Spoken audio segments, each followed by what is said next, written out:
Special arroz caldo po. Lumpia po ba? Kakaiba po ang procedure ko sa paggawa nitong arroz caldo. Manood kayo, wala munang mantika. Ang gagawin ko, tutustahin natin itong malagkit. 1 cup of glutinous rice. Huwag niyong susunugin. Ay, umuusok na. This is about 5 minutes. Painit na po tayo ng mantika. Igisa na natin yung sibuyas. Gyan natin ng maraming luya. Nakita niyo ang hiwa ko sa luya. Gusto ko marami. Ng konting carrots. Lutuin niyo po ng sandali yan. Idagdag na po natin yung manok. Ang ginamit ko po, chicken thighs na may buto at balat. Konting pamintang durog. Makinig kayo, ito na po ang pagkakaiba. Gumamit po ako ng Korean or Japanese miso. Hindi po ito katulad ng misong nabibili natin dyan sa palengke na ginagawa natin sa sinigang sa miso na bangos o sa snapper. Ang lasa po ng Japanese or Korean miso maalat na mayroong tapik ng tamis. So hindi nyo na po kinakailangan maglagay ng patis o maglagay ng toyo pampaalat. 2 kutsarang miso po ang nilagay ko. Ang lasa nito parang Japanese style na arroz caldo. Sarap ha? Kailangan brown yung chicken para mas flavorful siya. Between 3 to 5 minutes natin iba-brown yung chicken. At the time we are adding our 5 cloves of garlic. After 1 minute, idagdag na natin ang toasted glutinous rice. Pagsama-samahin nyo po at haluin nyo ng maigi yan. Tapos lagyan nyo na po ng chicken broth or tubig. Kung tubig ang gamit nyo, damihan nyo para hindi po matuyo ang inyong arroz caldo. Let's also add our kasuba or safflower if you're using medium heat, everybody. Now let's cover. Okay. Alright, let's turn off the heat. Now let's add the following. 1 cup sweet frozen peas, mushrooms, corn, isang lata ng itlog ng pugo and turn the heat back on to low. We're just gonna simmer it ng green onions. Kaya tinawag kong special. Complete meal. Ito yung tipo ng arroz caldong isang maliit na tasa lang. Busog na kayo kasi nga loaded, di ba? Tapos lalagyan nyo pa ng crispy na bawang at lemon on the side. Lumpia po ba? Lumpiang gulay po na may kasamang pritong isda sa loob. Lagyan natin ng bawang. 5 cloves of garlic means. Pasensya na po kayo. Wala akong sibuyas. O, ilagay nyo na ang carrots nyo. Parang 1 cup na carrots itong aking ihahalo. Tapos ilalagay ko na po ito. 2 pritong isda ito na medium size. Tinanggal ko yung tinik. Yan. Eh syempre, nasa refrigerator ko na yung isda, so malamig na. So ibalik muna natin sa buhay. Buhayin natin. Let's make it crispy. I am cooking this together with the carrots. Nilagay ko po yung isda after about 1 minute. Niluto ko yung ating carrots. Lagyan natin ng konting tamis factor. Kalahating teaspoon ng asukal. Tapos, lagyan na natin ng paminta. Same thing. 1/2 teaspoon. Konting asin. Konting asin lang ha. Kasi maglalagay po tayo ng konting Knorr liquid seasoning. Mga 1 teaspoon. Doon pa lang, timplahan nyo na. Okay. Halo.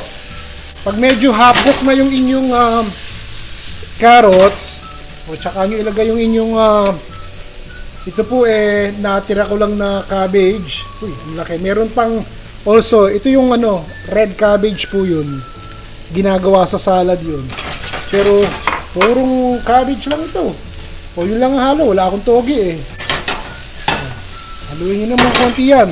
Huwag masyadong lutong-luto at maganda yung medyo may konting kagat factor pag kinain nyo yung inyong lumpia. O, mga 2 minutes lang dahil maliliit po ang hiwa nito at so madali siyang maluto. Kwentuhan ko kayo O, makikita nyo ito. Dadagdagan ko ng konting 1 beaten egg. Isang itlog lang. Bakit? Minsan napunta ako sa isang Filipino restaurant, di ko sasabihin kung saan. Masarap yung tinda nila.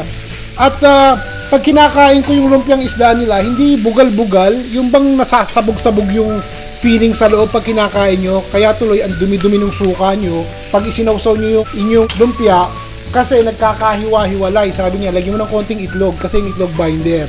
Make sense? Ganda ng kulay, tignan nyo. Palamigin po muna natin yan. Huwag kayong magmadali. One common mistake ng gumagawa ng lumpia. Mainit pa yung feeling sinasama na sabay-sabay lahat yung feeling dun sa wrapper. So, nabe-break. Sa mga nagtatanong, for those of you who will be asking me kung ano ang ginagamit kong pambalot ng lumpia sa Amerika, ito po ang ginagamit ko.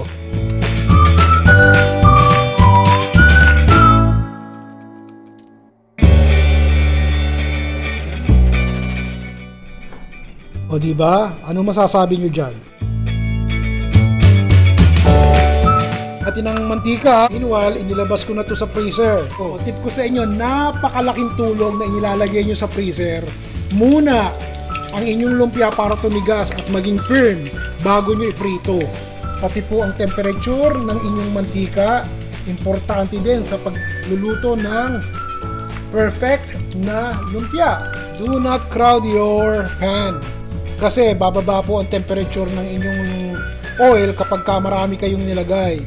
Regulate the heat ha. Minsan-minsan, galaw-galawin nyo lang ng konti. O, depende po sa inyo kung gaano nyo kapula gusto yung inyong wrapper. Kung okay lang sa inyo ang ganito, di tumigil na kayo at baliktarin nyo na. Gusto nyo brown na brown, okay dan. Kasi minsan yung mga lumpia wrapper, hindi rin naman pare-pareho kung magkakulay, di ba? May iba na pagkaprito nyo, sandali lang, dark na kaagad. O, bago mantika ko ha, tignan nyo nga, ang ganda ng pagkakaprito ng lumpia oh. Pag daw patutuloy nyo yung mantika, dapat patayo yung lumpia para yung mantika bumababa, hindi yung nai-stack dun sa gitna ng lumpia. Tama nga naman. Yan. Ay nako mga kaibigan, para lang po tayong naglalaro at nagkukwentuhan habang nagluluto ako, parang kaharap ko lang kayo. I truly appreciate all your nice comments, binabasa ko po yun, and that gives me inspiration, motivation. Sa mga kaibigan natin palaging nag-share, marami pong salamat. At kung meron kayong YouTube, paki-like, subscribe, and follow niyo po ang Chef Ron Bilaro YouTube channel, and I will really appreciate it. Marami pong salamat. Till the next one. Bye everybody!